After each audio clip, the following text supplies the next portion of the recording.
வணக்கம். கலாம் ஆண்டு 4 நாள் 178 செவ்வாய்க்கிழமை ஏப்ரல் 9, 2024. இன்றைய நம்பிக்கை செய்திகள். துறையூரில் நடைபெற்ற நல்லூர் வட்டத்தின் மாநில குழு 2 நாள் சந்திப்பில் அறிவிக்கப்பட்ட 3 முக்கிய அறிவிப்புகள். நல்லூர் வட்டம் கட்டமைத்து வரும் லட்சிய சமுதாயத்தில் அக்டோபர் 15, 2024 கலாம் ஆண்டு 5 இந்த புத்தாண்டுக்கு முன்னதாக 10,000 சமூக பொறுப்பாளர்களை 100 துறைகள் மூலமாக ஒருங்கிணையச் செய்வது, கிராமங்களை வலுப்படுத்த அடுத்து நடைபெறவிருக்கும் ஊராட்சி மன்ற தேர்தலில் போட்டியிட விரும்பும் 1000 தன்னலமற்ற நேர்மையான இளைஞர்களுக்கு பயிற்சி அளிப்பது. முதல் 100 நபர்களுக்கான பயிற்சி மே மாதம் தொடங்குகிறது.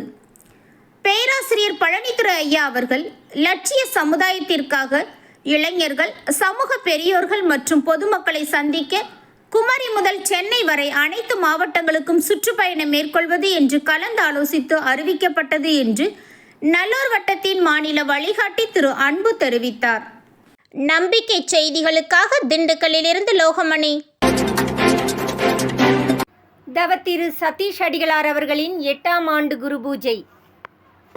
சென்னை திருவிக நகர் கென்னடி சதுக்கம் என்றால் வயிற்று பசியை அனுபவிப்பவர்கள், கருணை நிறைந்தவர்கள், அருள் பெற்றவர்கள் நன்கு அறிந்த இடம். ஆம், 1994 ஆண்டுகளுக்கு முன் பசிப்பினியை போக்க சிறிய எண்ணிக்கையில் உணவளிக்க ஆரம்பித்து பல்வேறு நிலைகளை கடந்து இன்று சென்னையில் காலை நேரத்தில் கோயம்பேடு மார்க்கெட், ஏழை எளிய மக்கள் வாழ்ந்து வரும் பகுதிகள், குறிப்பாக அரசு மருத்துவமனை அருகில் மதிய நேரத்தில் சுமார் 25 இடங்களில் 3000 நபர்களுக்கு மதிய உணவையும் வழங்கி தருமமிகு சென்னை என்ற ராமலிங்க அடிகளாரின் வாக்கை, நம்பிக்கையை இன்றும் மெய்ப்பித்து கொண்டிருக்க செய்தவர் தவத்திரு சதீஷ் அடிகளார். அன்னாரின் கருணையினால் சென்னை அருகில் பழவேற்காடு மீனவ மக்கள் வாழக்கூடிய தீவு பகுதியில் அத்தகைய மக்களின் குழந்தைகளுக்காக ஒரு குருகுல பாடசாலையை நிறுவி அவர்களை தயை, கருணை என்ற நற்பண்புகளும் இறை உணர்வும் கொண்ட தெய்வீக குழந்தைகளாக உருவாக்கி வருகிறது அருள்ஜோதி குருகுல பாடசாலை. கடந்த 8 ஆண்டுகளுக்கு முன்பு ஏப்ரல் 10 அன்று முக்தி பெற்று இறைவனோடு ஐக்கியமாகிய சதீஷ் அடிகளார் அவர்களின் பூத உடல் அடக்கம் செய்யப்பட்ட இடம் இன்று ஒரு கல்விச்சாலை மட்டுமின்றி தவச்சாலையாகவும் விளங்கி வருகிறது.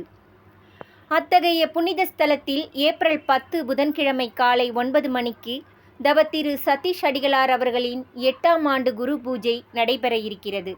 அனைவரும் அதில் கலந்து கொண்டு அருட்பெரும் ஜோதி ஆண்டவரின் அருளை பெறுமாறு தவத்திரு சதீஷ் அடிகளாரின் இல்லத்தரசியாகவும் இன்று அன்னார் உருவாக்கிய அருள்ஜோதி அண்ணாலயம், குருகுலம், தொலைக்காட்சி ஆகியவற்றின் நிர்வாகியும் நல்லூர் வட்ட மாணவர் கள பொறுப்பாளர் கௌதம் அவர்களின் தாயாருமான தயவு நிறை சா தனலட்சுமி அம்மா அன்போடு அழைக்கிறார்கள். நம்பிக்கை செய்திகளுக்காக சென்னையிலிருந்து தயாநிதி.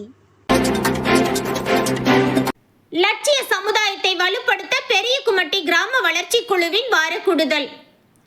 பெரியகுமட்டி கிராம வளர்ச்சி குழுவின் வாரக்கூடுதல் 7/4/2024 அன்று நடைபெற்றது. இந்த நிகழ்வினை பொறுப்பேற்று ஒருங்கிணைத்திருந்தார் திருமிகு பிரேமா மற்றும் சகோதரர் திருமிகு அன்பு. இந்த கூடுதலில் CCTV அமைப்பதற்கு நன்கொடை அளித்த பேச்சியம்மன் மகளிர் சுய உதவிக்குழு உறுப்பினர்கள் மற்றும் பங்கேற்ற அனைத்து தன்னார்வலர்களுக்கும் மகிழ்ச்சி தெரிவிக்கப்பட்டதோடு எதிர்வரும் வாரக்கூடுதல் நிகழ்விற்கு விருப்பமுள்ள தன்னார்வலர்களை இணைத்திடவும் முடிவு செய்யப்பட்டது. மேலும் அடுத்த வாரக்கூடுதல் கூட்டத்தினை தன்னார்வலர்கள் திருமிகு டி சுதா மற்றும் திருமிகு இ அபிராமி ஆகியோர் ஒருங்கிணைப்பு செய்ய முன் வந்துள்ளனர் என்பது பாராட்டத்தக்கது என்று கிராம வளர்ச்சி குழு ஒருங்கிணைப்பாளர் திருமிகு பிரேமா தெரிவித்தார்.